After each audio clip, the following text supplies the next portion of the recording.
Hey, everybody, and welcome back to another edition of Rewind the Tape. Today's episode is dedicated to the late, great James Caan, who passed away last night. A lot of people know him as Will Ferrell's father from Elf, but he is more widely known, like people like myself, as Sonny Corleone from The Godfather. Great actor, died at the age of 82. Yep. Had a great career, and may he rest in peace. James Caan, end of tweet. You ever seen him on Twitter? What he would do whenever he would do something that would end of tweet? Oh man, Yeah. that's awesome. That's awesome. But Newman retweeted the tweet about James Caan passing, and his was end of life. That was like perfect. Yeah, that's good. James Caan, what was your first? Where did you first see him? I mean, Elf? Really? I feel like there's one I'm forgetting, man. I came to him late for some reason. Mine is a little known mobster movie he made in the 90s with Hugh Grant called Nicky Blue Eyes. That's the first time I saw James Caan, and he played the father of the bride, who is a mobster. But I obviously knew him as Sonny Corleone, and then I saw The Godfather when I was 19, and like that's my favorite character in the movies is Sonny Corleone. Like, oh yeah, even if he hadn't done anything else, that is a pretty good thing to have on your resume. And how can you not like him as running the Elf's father? Right, and it's pretty. I'm not the biggest Elf fan, but he is one of the brighter spots of the movie. Yeah. Oh, and I know. If you're an animated fan, he played the father in Cloudy with a Chance of Meatballs as well. Never seen those. Dude, that first one's fun. Yeah, and of course, let's not forget Stephen King's Misery, the infamous scene where Kathy Bates, hits his feet with a hammer, which is actually more gruesome in the book. It's funny, that's a little peek into the future of internet culture, if you really think about it. It kind of is. Stephen King has only hit something on the head with that. Yeah, it's pretty wild. Ugh. But you know what that punishment was in the book, though? Because in the movie, it's all well known she hits the feet with a sledgehammer to break the ankles. In the movie, she gets off the feet and cauterizes the wounds. Yeah. I don't know if I can watch the movie. Yeah, me neither. Well, I've seen the movie, but I don't know if I can watch it with that part. Is that where they got the inspiration for that one Smallville episode where Lana kidnaps Lionel? The 7th season? I wouldn't doubt it. I wouldn't doubt it at all. They did that a lot. Oh, of course. Yeah, take homage for movies. Yeah, why wouldn't you take homage from good movies? Yes. Yeah. See, there you go, Taco. Yeah, it's way more rougher in the books.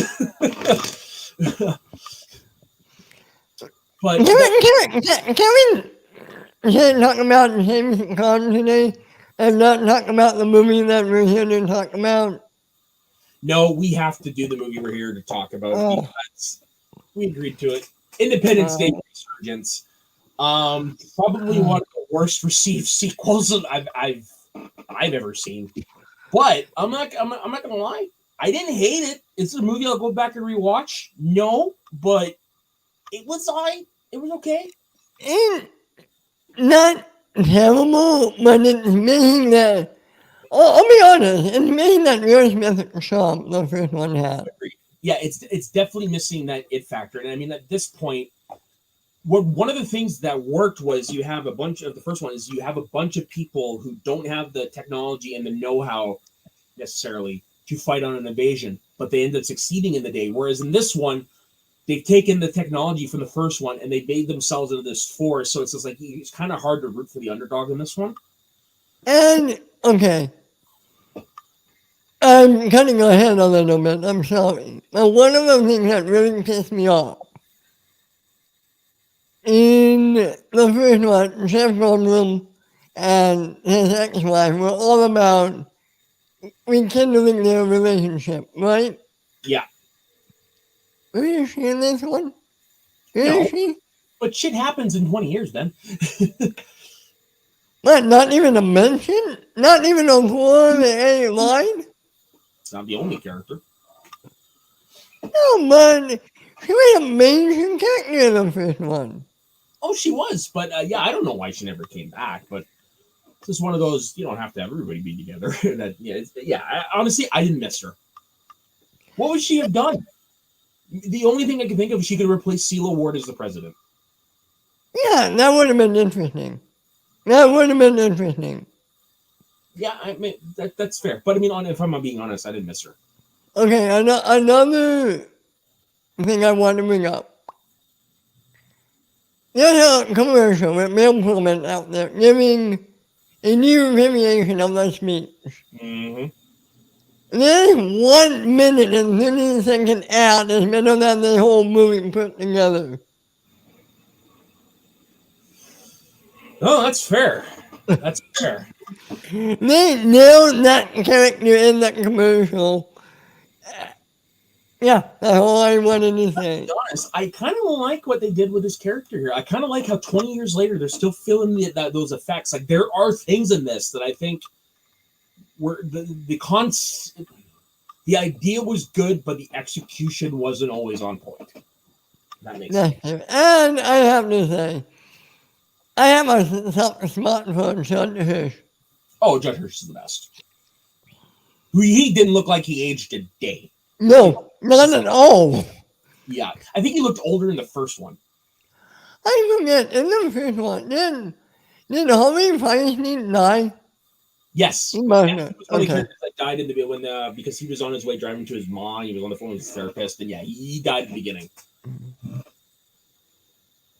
Hey, Taco. Yeah, no, it's fair. The only reason I watched is because it's more of a morbid curiosity because we had to do it. So that's the only reason I watched it. Like I said, it's not one I'm going to go back and rewatch. I watched it. I'm good. Was it your first or second time? First. I've only seen the first one twice, and this was the first time seeing this one. And like I said to you, like, this is a movie my dad or my grandparents are like, because they're not like us. They don't like dissect movies and stuff like that. And this is the type of movie they would like.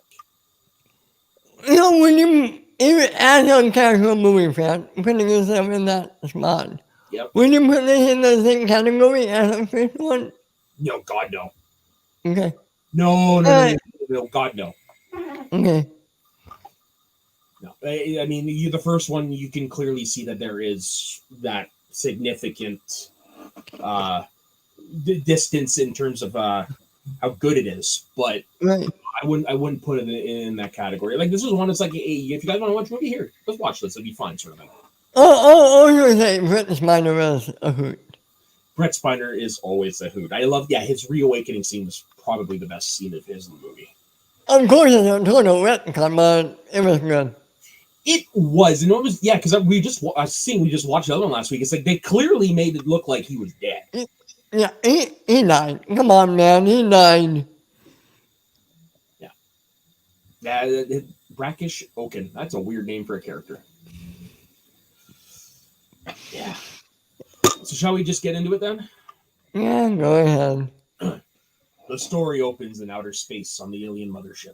A creature is observing Thomas Whitmore's rousing speech during the battle that took place 20 years earlier. Okay, pause. That was quick. I love that the aliens are watching the first movie.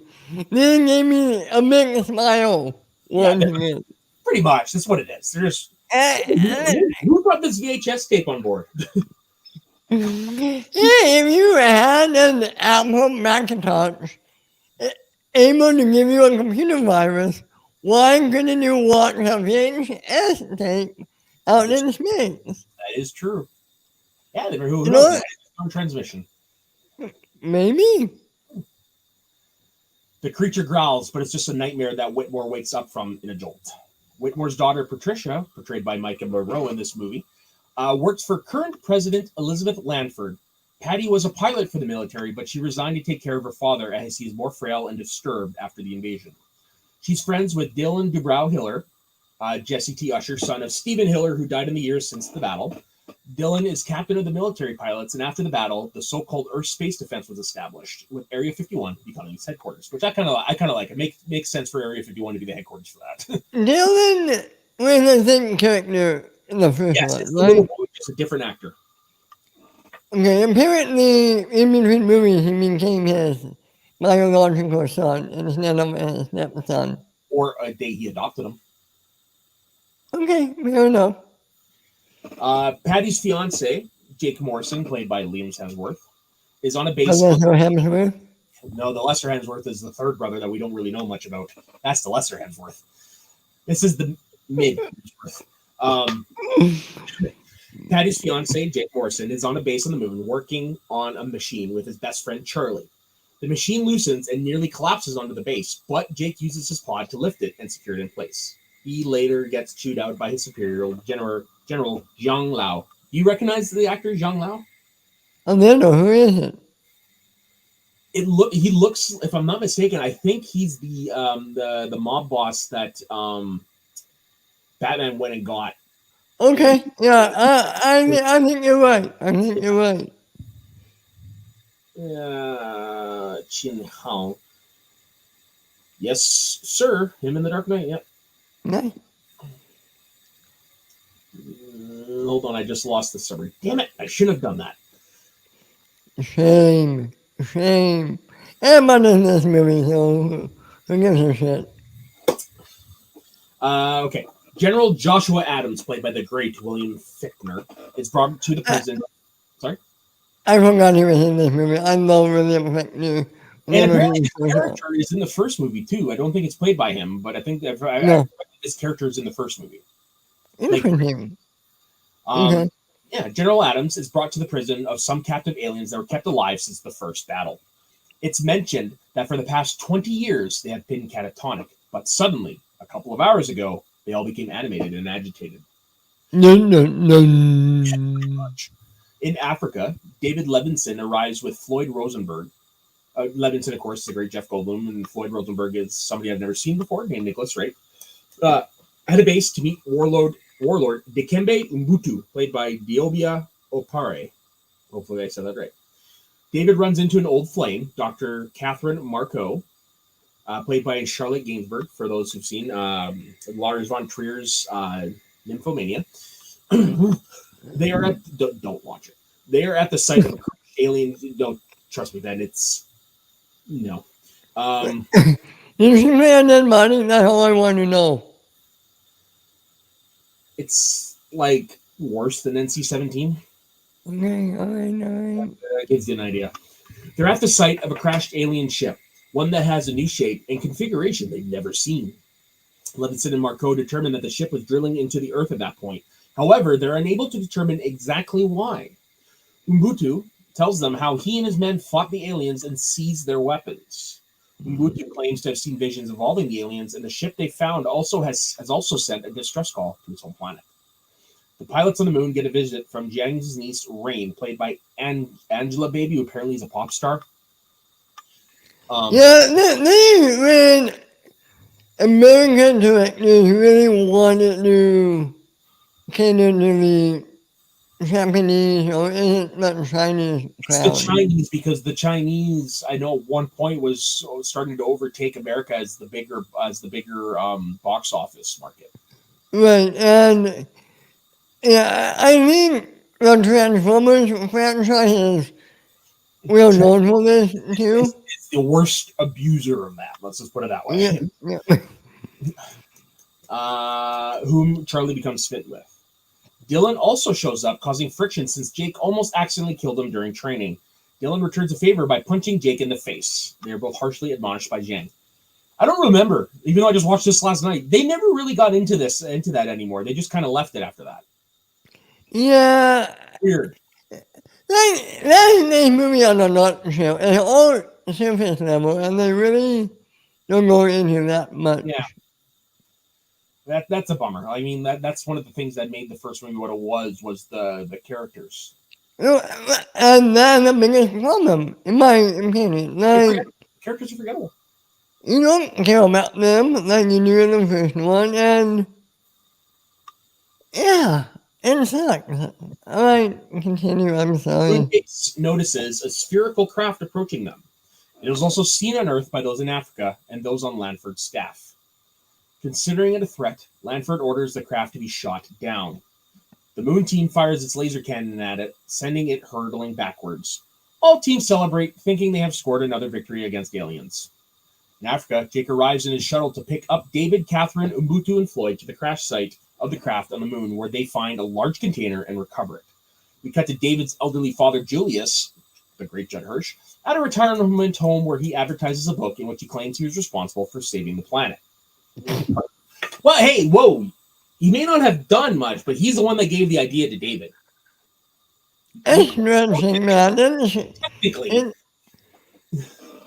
Yeah, man. Right. Fine. Well, it's true. If he hadn't said I know, no, I'm fine. You gotta shut here so allow it. But come on, man. In a hospital, Dr. Brackish Oaken, Brent Spiner, has finally awoken from his coma after 20 years. He immediately gets on a bed and scribbles alien symbols on the walls of his room. Now, him just getting used to everything going around, and then, of course, wandering the halls in his open back bathroom, and you're like, oh, boy. Now, I don't think they ever hand it out now, but did you get a feeling that Oaken and the guy who he was with, did you get that there was more to that relationship than... No, I think they were just old colleagues. Colleagues and friends. That's all right. There might have been. It could have, but I mean, that's not what I got from it. Okay, to me, I got that, but maybe... Yeah, again, that's the thing with this movie. It's like there's no payoff to the characters in a way. So, I mean, it's one of those, take with it from what you will. And another big crime of this movie, it's so single-painted at the end.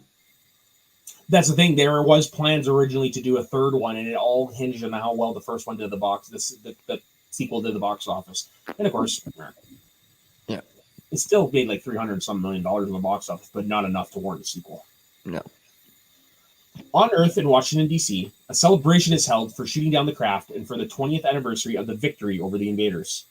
Several veterans from the first alien invasion attend, including an elderly and frail General Gray, Robert Loggia, who unfortunately actually passed away before production ended, and this movie is dedicated to him.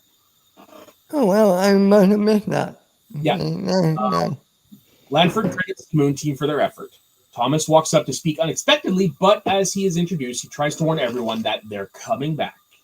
At the same time, he, Ubuntu, and Brackish all experience the same sensation. Just as high above Earth, an enormous ship, many times larger than the first mothership, approaches Earth. It first strikes the moon base, killing Jiang and several others, which Rain witnesses. The ship moves over the North Atlantic Ocean and levitates part of China and Dubai, causing destruction wherever it hovers. London, Shanghai, and Dubai are all destroyed when skyscrapers, cars, and people are levitated in the air and crash back into the ground. In the chaos, Dylan sees his mother, Jasmine, Vivica Fox, working in a hospital as she leads a woman and her newborn baby to the roof of the hospital. The woman and her baby are rescued, but Jasmine perishes when the building collapses under her, which Dylan sadly watches. Meanwhile, Jules is riding his boat as the attack hits, and a large wave strikes his boat, but he survives. Jake later What did you think of Jasmine's death? I liked the death, but I felt it didn't hit like it was supposed to. Right. I like the scene. I think it's a good death, don't get me wrong, but it's just you don't care about her that much in this movie. Okay, let me ask you this, and maybe I'm reading way too much into it. The first one, she was in exotic cancer. Yeah. Somebody can't go get a doctor, especially if her husband works for the government. Alright, fair enough. Okay. Remember, this isn't an immediate sequel. This is 20 years later. Okay, but still. It takes you like 10 years to do med school. Come on. Okay, alright, okay. Jake later finds Dylan and offers his condolences. He says he knows his pain since his parents were killed in the first alien attack when he was a child, deeply regretting that the last thing he told them was that he hated them. Thomas goes to the holding cell of a captive alien. He enters to communicate with it, but it grabs him with its tentacle in front of Patty and other soldiers. The alien uses Thomas to say, "She is coming." Patty shows a picture of a sphere, which the alien reacts to with anger. The soldiers shoot at the alien, breaking its cells open in the process. Ubuntu kills the alien as it crawls out of its exoskeleton biomechanical suit. I love how he did it like Drax style. Yep. The military. You have to kill him from the back, he said. The military picks up an infrared reading from the new mothership where they spot the alien queen in a chamber at the top of the craft. They figure if they can kill the queen, they can stop her fleet. Lanford authorizes the retaliatory strike. The newly refitted Earth Air Force attacks and are met with heavy resistance both from the mothership and from a new design of alien attacker ships. The pilots fly into the ship and begin unloading on any alien that crosses their path. The new mothership uses a large beam to bore into the planet's core in the northern Atlantic. A boat full of men searching for gold near the site are contacted, and they are offered money to send back information and to help in stopping the drilling. They jokingly tell the government that they want $100 million and are given the amount without hesitation. They immediately start the monitoring. Because who wouldn't for $10 million or $100 million? What would you do with that much money? Retire? Never work again? Be lazy all the time? All right. The alien warriors also attack Lanford's command bunker in the mountains of Colorado, killing her and most of her cabinet. At Area 51, Adams is quickly sworn in as her successor. On Earth, Julius is found by 4 kids driving away from Florida after being separated from their parents. Julius comforts the eldest girl, Sam, Joey King, who I texted you last night. Joey King and McKenna Grace are even in this? Like, they're in everything. As she has to take care of her siblings, and she has no idea what happened to their parents. Julius takes over the car until they come across a school bus full of kids whose driver abandoned them, the prick. Julius brings the 4 kids onto the bus and drives with all the other kids. Meanwhile, Rakish breaks the container open and uncovers a large white sphere not unlike the one that was shot down. Unsure of how to open it, Floyd activates it by touching it, and the sphere comes to life. It speaks English and explains how the race that it belongs to was extinguished by the alien harvesters. Their planet's core was absorbed by the aliens to refuel their ships, something they have done to countless other planets.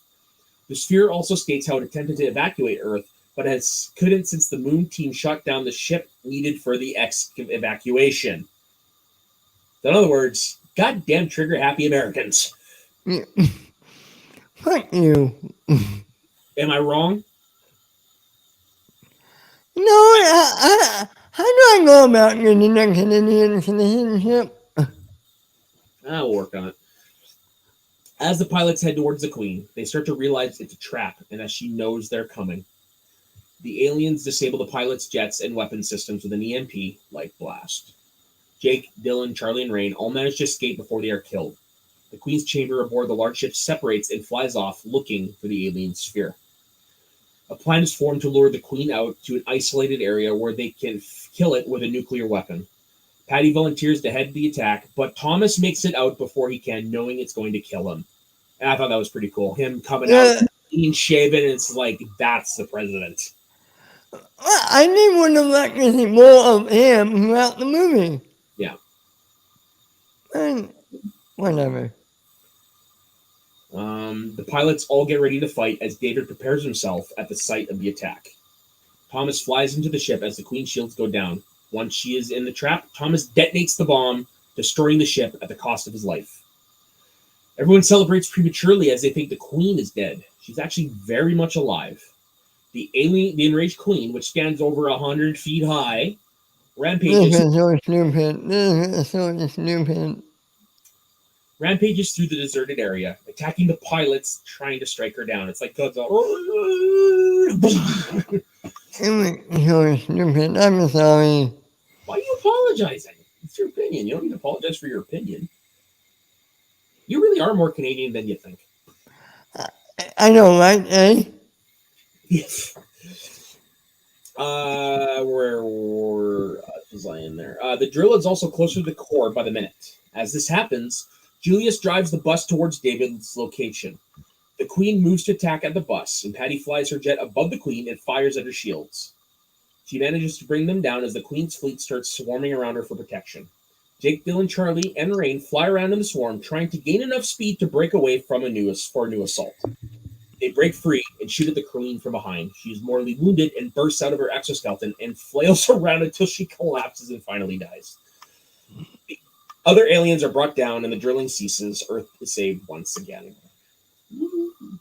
Yeah. Whoop-de-doo. The mothership ascends and leaves Earth. Jake and Patty are reunited, and they kiss. Charlie tries to get that going on with Rosie, but she says dinner first, to his delight.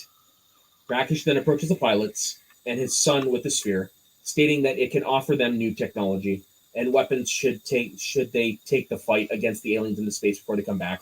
Everyone agrees, and Rakish closes the film by saying that it's time to kick alien ass, and it sets us up for a sequel we're never going to get. And how much cooler would that sequel have been than the one we got?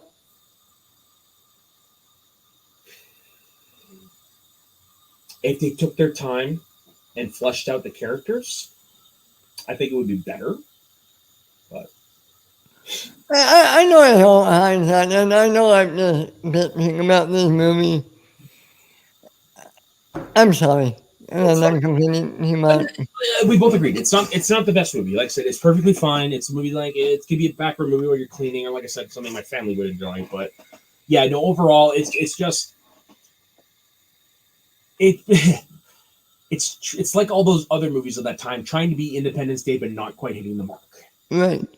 Something happened between Independence Day and 2016 with Roland Emmerich, where he just lost it, man. Yeah. Well, he was going to the well too many times in those movies. Really was. Because he did Stargate, he did Independence Day Resurgence, he did I believe he did Day After Tomorrow. He did Godzilla. He did Godzilla, which I unabashedly love, even though a lot of people hate. That movie is fun. I really think that movie is fun. It's definitely a 90s dumb fun film. It's like Independence Day light, in my opinion. Yeah, that's fair. That's a fair assessment. That's I just rewatched that a couple of months ago. It's still a banger. Still a banger. I love the fish. That's right. That is such a random line. But yeah, gotta love Matthew Broderick. Gotta love Matthew Broderick. Agreed. But you know what? Let's just end the episode here because I mean we both agree. There's really not much more to talk about this movie. It's been really interesting. I like Mike Monroe. I mean, that was a great addition to the cast. Seal Award. I mean, yeah, you could have made that. You're kind of right. You could have made that the X, but then you wouldn't have Dr. Marco, and it's just, yeah. I don't know. I'm just saying that storyline felt like a direct repeat of the one we got in Independence Day. There's a lot of moments. There's a lot of that in this movie. A lot of trying to do the same beats. Yeah. Yeah. All right. So, Ben, you want to explain what we're going to be doing the rest of the summer here? Sure. Well, Matt came up with a good idea of picking doing blockbuster movies every week. So basically, what we're going to do is because we were watching this, Ben and I were like, "Wow, we love these. Let's just do a summer of movies like this." So primarily, we're gonna that's what we're gonna do, but we got a little bit of twist to it. You want to bring it up? I was going to say a little bit of a spin. Yeah, well, not yet.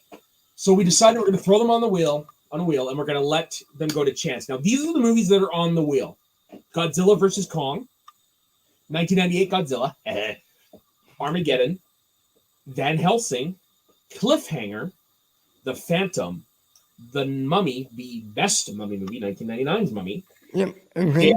Tomorrow, Twister, Face Off, Speed, Con Air, and The Rock. So man. What are we going to watch first? Should we do it? Let's do it. Okay, I'll submit, you say. Okay, go.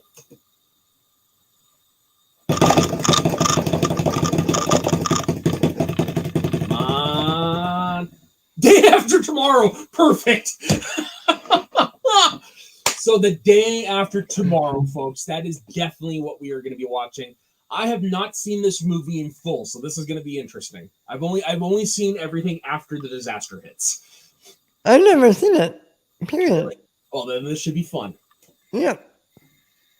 All right. So, Ben, where can everybody find you? You can find me at my Twitter page on this movie. You can also find me at my YouTube channel, The Multiverse of Kingdom, every Wednesday on Jedi Academy, every Friday on the Weekly Kingdom, every Sunday on the Keep Them Uncut, right here on the Northern Entertainment Channel, every Tuesday on Rewind the Tape, and every Saturday morning on the Northern Countdown. The Northern Countdown!